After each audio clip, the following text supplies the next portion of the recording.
ओम श्री गुरु माताय नमः। ओम श्री गणेशाय नमः। मेरे सभी प्रियजन, जो भी भाई बहन हैं, जो भी साधक हैं या गृहस्थ हैं, सबको दीपावली की शुभ मंगल कामना। माँ भगवती महालक्ष्मी की हमेशा छत्र छाया आप सब पर बनी रहे। कोई भी दरिद्रता का सामना न करे, किसी को भी दरिद्रता का सामना न करना पड़े। हमारे सभी भाई बहनों को दूसरे के सामने हाथ फैलाना न पड़े। माँ भगवती से मेरी यही प्रार्थना है, आप सबके लिए मंगल कामनाओं के साथ। आज मैं एक अलक्ष्मी नाशक, अलक्ष्मी जिसकी कारण दरिद्रता घर में व्याप्त रहती है, लोग समझ नहीं पाते हैं। देखिए, लक्ष्मी भी होती है और अलक्ष्मी भी होती है।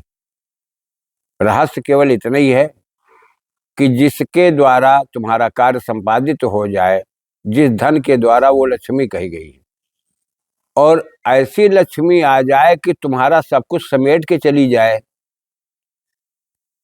और आपकी बुद्धि भ्रमित हो जाए, आप लालच में पड़ करके 2 की जगह 10 खर्च कर दें, क्रोध में आकर या शान में आकर, वो अलक्ष्मी कहलाती है। बुद्धि और विवेक जब ठहर ना पावे, विवेक से प्राणी काम ना ले पावे, मौके पर तुम्हारी बुद्धि जवाब दे जाए और तुम्हारा हित अपने ही विचारों से, अपने ही कर्मों से तुम अपना हित कर लो, वो अलक्ष्मी कहलाती है। ध्यान रखना इस बात का। आज काली चतुर्दशी है। हम लोगों के यहाँ कहीं कहीं कल होगी, तो थोड़ा सा भेद रहता है क्षेत्रीय वजह से। अब मैं तुम्हें मंत्र दे रहा हूं, मंत्र को समझो, मैं डिस्क्रिप्शन में डाल दूंगा, ले लेना। ओम आंग ह्रीं क्रौं श्रीं श्रिय नमः। ममा अलक्ष्मी, ममा अलक्ष्मी, ध्यान देना उच्चारण गलत ना होने पाए। ओम आंग ह्रीं क्रौं श्रीं श्रिय नमः। ममा अलक्ष्मी नाशे नाशे ममो उत्तीर्णम कुरकुर सर्व संपदा वर्धय वर्धय बौखट। देखिए, होता तो स्वाहा है, लेकिन हमेशा एक बात याद रखो, स्वाहा करोगे तब भी ठीक है, बौखट करोगे तब भी ठीक है, लेकिन इसमें स्वाहा ही लगेगा। मैं फिर से कह दे रहा हूं, बोल दे रहा हूं। ओम आंग ह्रीं क्रौं श्रीं श्रिय नमः। ममा अलक्ष्मी नाशय नाशय ममो उत्तीर्णम कुरकुर सर्व संपदा वर्धय वर्धय स्वाहा। अब देखिए, दोनों ये मंत्र मिश्रित मंत्र कहलाता है। एक तरफ संपदा बढ़ाने की बात आती है और एक तरफ अलक्ष्मी नाशय की बात आती है। ध्यान देना। तो इन ऐसे मंत्रों, कोई भी मंत्र का जाप करते हो तो उच्चारण तुम्हारा बहुत दुरुस्त, बहुत ठीक होना चाहिए। अक्षरों के भेद को समझ करके, उसके भाव को समझ करके तब आप उच्चारण करें। अब इसका तरीका मैं बताया जा रहा हूं।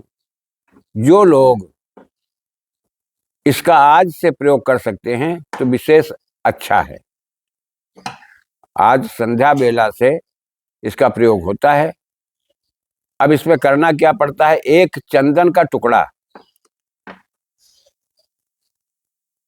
मलयागिरी का चंदन का टुकड़ा इतना बड़ा ले आइए, उसके ऊपर किसी योग्य कारीगर से इस मंत्र को खुदवा लीजिए।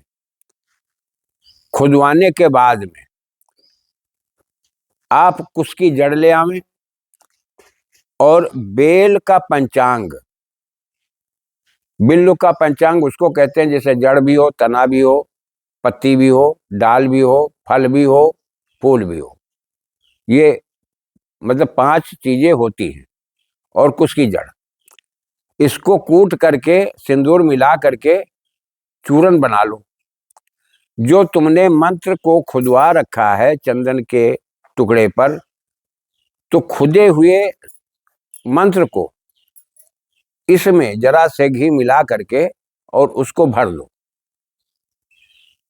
तो मंत्र उभर आएगा। आपकी समझ में आ जाएगा कि यह मंत्र खोदा गया है, पढ़ने में भी आ जाएगा। किसी पाटे के ऊपर रखो और लाल वस्त्र या काला वस्त्र, देखिए इसमें फर्क होता है। लक्ष्मी जी का हमेशा पीत वस्त्र होता है, लाल नहीं होता है, लेकिन इसमें लाल लगेगा या काला लगेगा। आप उस वस्त्र के ऊपर इसकी स्थापना करिए और इस मंत्र का 228 बार मात्र जाप करना है। 228 बार जाप करो, 44 दिन तक करो। अगर तुम आत्मविश्वास तुम्हारा दृढ़ है, तुम्हारी नियत एकाग्र है और हकीकत में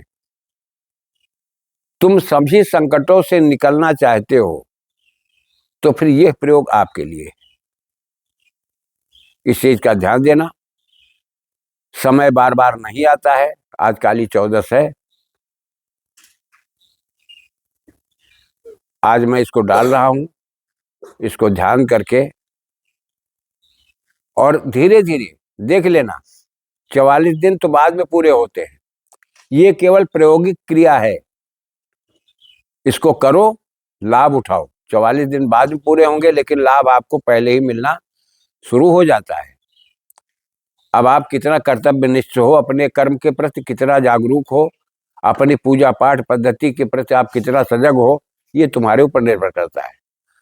मैं इसी के साथ अपनी वाणी को विराम दे रहा हूं। जय राष्ट्र, जय भारत, वंदे मातरम।